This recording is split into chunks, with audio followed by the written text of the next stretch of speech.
प्रेम का वैदिक स्वरूप।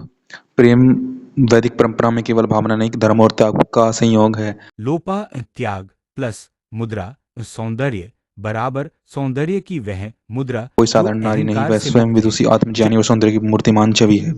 अगस्त्य केवल ऋषि नहीं है, लोकों व लोकों का संतुलन करता समुद्र को पीने वाला तपस्वी। उसके संकल्प से टकराती नहीं, उसे पूर्ण करती है। जैसे अग्नि कभी पीछे नहीं हटती, वैसे ही अगस्त्य अपने संकल्प से नहीं डिगते। अगस्त्य ऋषि का व्रत था संपत्ति, परिवार और भोगों से दूर रहकर सृष्टि के ऋण को चुकाना। वे ब्रह्मचर्य अग्नि की भांति थे तपस्या के प्रति, परंतु इस तपस्या में भी एक अधूरापन था। जब तक उसका मोहन ही सबसे ऊंचा संवाद है। लोपामुद्रा को अगस्त्य ने विशेष रूप से रचा। राजा की पुत्री के रूप में उसे जन्म दिया गया ताकि वह एक योग्य पत्नी बन सके। सब गुण उसमें राजा में होती, बुद्धिमती भी होती, सुंदरता भी होती, क्योंकि वो ब्राह्मण से फिर शिक्षा भी लेती है तो बुद्धिमता भी होती है।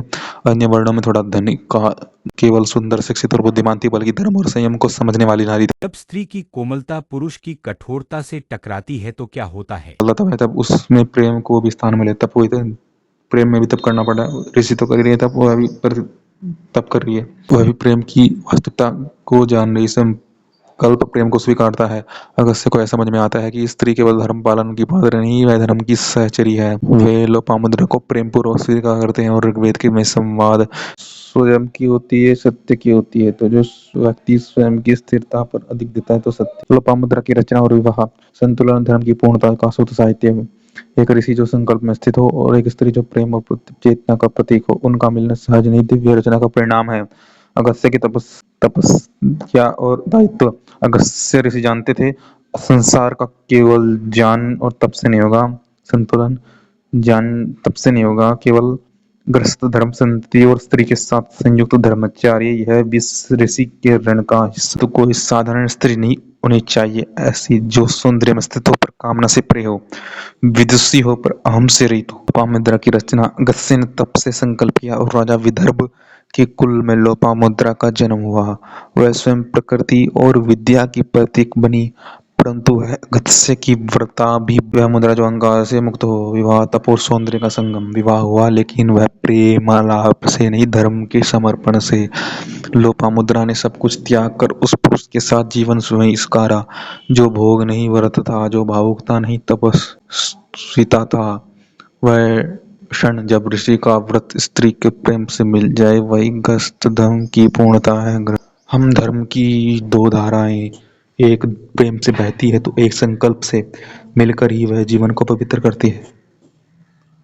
तो संकल्प भी यथावत हो। संकल्प अगर विरूप दृष्टि में चला जाए, संकल्प भी विपरीत स्थिति में चला जाए, विपरीत मार्ग पर चला जाए, तो उसका क्या लाभ। संकल्प भी प्रेम के मार्ग पर चलना चाहिए। संकल्प भी एक स्थिर सीधे सत्य मार्ग पर चलना, कहीं ना कहीं स्थित होता है। किसी प्रेम के, किसी व्यक्ति के आधार पर, समाज के व्यक्तियों के सुख के, उनके क्षण के, आदर के, सम्मान के आधार पर टिकता है, उनकी सत्यता पर टिकता है, उनके सत्य पर टिकता है। उनकी कैसी परिस्थिति, उनका कैसा ज्ञान है, उस पर टिकता है। संकल्प भी अपनी परिस्थिति के अनुसार लेना होता है कि इस परिस्थिति में व्यक्ति किसी। अगस्त्य का व्रत और ब्रह्मांड रक्षा।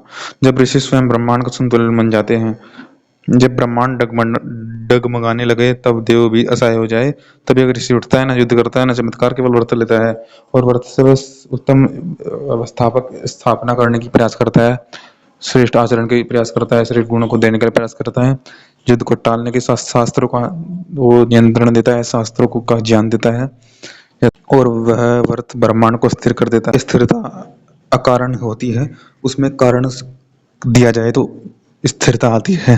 कारण कैसे दिया जाएगा? कारण दिया जाएगा जब व्यक्ति व्रत लेता है। व्रत जैसे कहते हैं शांत व्रत, अर्थात एक तरह से रेस्ट, जैसे रेस्ट एंड पीस। अगर रेस्ट है तो पीस है। संसार बना रेस्ट के लिए, संसार सृष्टि बनी है, थोड़ा तब ये नष्ट होएगी तो थोड़े में रेस्ट में रहेगी, फिर इस बार पुनः बनाएंगे तो नष्ट होता रहता है पूरा। And is beginning. तो वो ये ऋषि योद्धा नहीं, परंतु ब्रह्मांड के संतुलन करता है। अगर संतुलन नहीं तो कोई भी क्या बुरा क्या अच्छा कौन कैसे रह पाएगा, प्रदर्शित हो पाएंगे, कुछ भी भाव आगे नहीं आ पाएंगे। जब कुछ पृथ्वी असंतुलन होगी तो हम न चाहते हुए कुछ भी अन्य कर कर देंगे। कर समुद्र को पी लेना ताकि दक्षिण दिशा में स्थिरता रहे, देवताओं का बल पुनः संगठित हो। तो ऋषि विज्ञान पूर्व व्यक्ति होते थे, विज्ञान ज्ञानी व्यक्ति होते थे।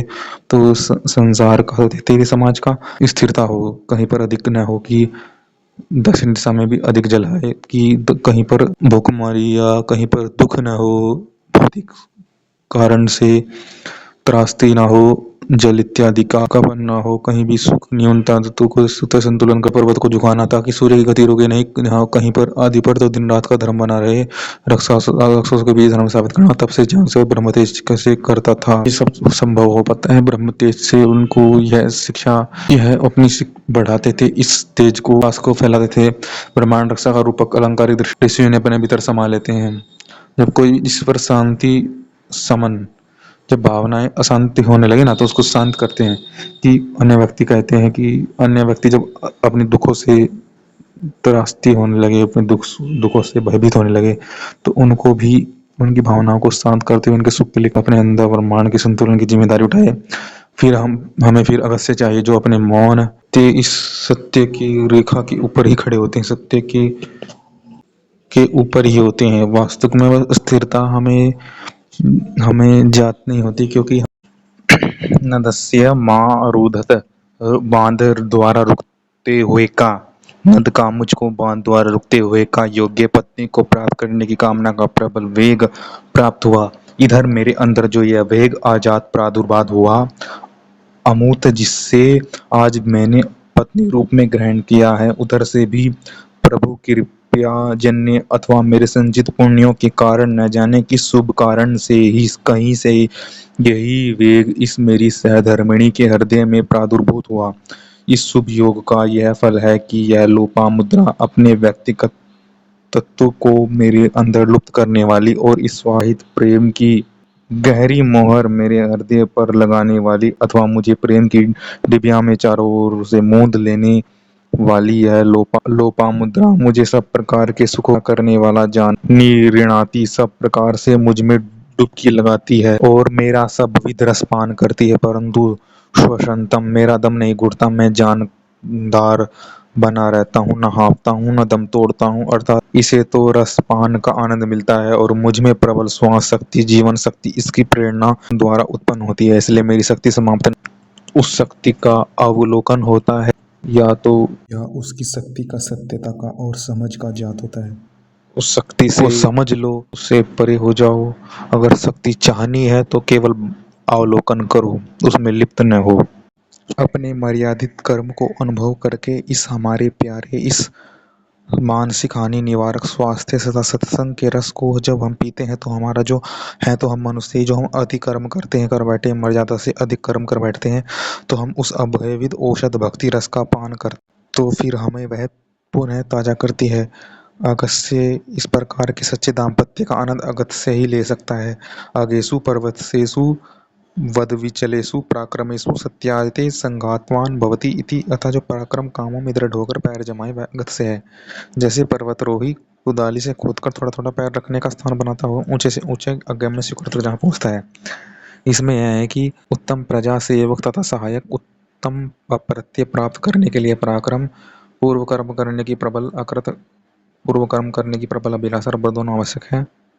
अगम्य पर्वत चढ़ने के समान कठिन है यह कार्य, केवल पराक्रम अथवा केवल बल से सिद्ध नहीं हो सकता। पराक्रम सूचक यहाँ अगस्त्य है, इसलिए दृढ़ पराक्रम युक्त तथा कोई मार्ग भ्रष्ट न हो, इस प्रकार दृढ़ पग रखकर चलने वाला पर्वतारोही के समान दृढ़ व्रत मनुष्य अपने आरोहण मार्ग की बाधाओं को खोद खोद कर फेंकता हुआ कूदने के साधनों से सतत उत्तम सहायक, अपने गुणों का पतन न होने देने वाली कुलतंतु रक्षक संतान तथा इस अभिलाषा रूप पर्वत के शिखर पर चढ़ने के लिए उचित बल को अपनी संकल्प पूर्ति के लिए प्रबल इच्छा पूर्वक संग्रह करता हुआ, दोनों अपने तथा अपनी प्रियतमा के वर्ण किए हुए जीवन लक्ष्यों को क्रांतदर्शी, उपायजी तथा जबरदस्त होने के कारण पुष्ट करने में समर्थ होता आया है, सच्ची देवों के बीच आशीष पाता है। अर्थात कोई अगस्त्य दृढ़ पराक्रम युक्त पुरुष तथा लोपामुद्रा अर्थात ऐसे दृढ़ के अस्तित्व में अपना अस्तित्व लोप करने वाली, मोहर लगाने वाली सुयोग्य स्त्री भगवान से तथा विद्वानों से आशीर्वाद मांगते हैं कि